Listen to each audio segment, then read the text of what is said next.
మాజీ ప్రధాని మన్మోహన్ సింగ్ ఆర్థిక సంస్కరణలతో దేశాన్ని అభివృద్ధి పథం వైపు పరుగులు పెట్టించారన్నారు ఏపీ సీఎం చంద్రబాబు నాయుడు.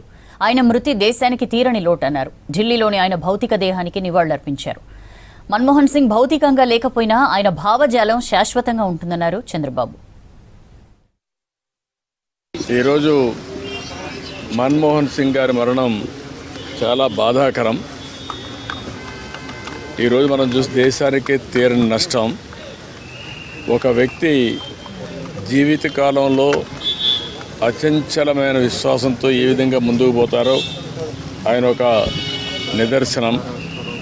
ఆయన ఒక బాగా కష్టపడి చదువుకున్న తర్వాత లెక్చరర్గా ప్రారంభించి రీడర్ అయి తర్వాత ప్రొఫెసర్ అయి అక్కడి నుంచి ఎకనామిక్ అడ్వైజర్గా ఎదిగి డిపార్ట్మెంట్లో ఎకనామిక్ అడ్వైజర్గా పనిచేస్తూనే ఆ తర్వాత మనం చూస్తే ఆయన ఆర్బీఐ గవర్నర్ కావడం, అదేవిధంగా డిప్యూటీ చైర్మన్ ప్లానింగ్ బోర్డు కావడం, యూజీసీ చైర్మన్ కావడం, ఇలాంటి అనేకమైనటువంటి ఉన్నతమైన పదవులు, అది పబ్లిక్ పాలసీ విషయంలో కావచ్చు, లేకుంటే ఎకనామిక్ పాలసీస్ కావచ్చు, ఇవన్నీ కూడా ఇన్వాల్వ్ అయ్యి ఫైనాన్స్ మినిస్టర్ అయ్యాడు.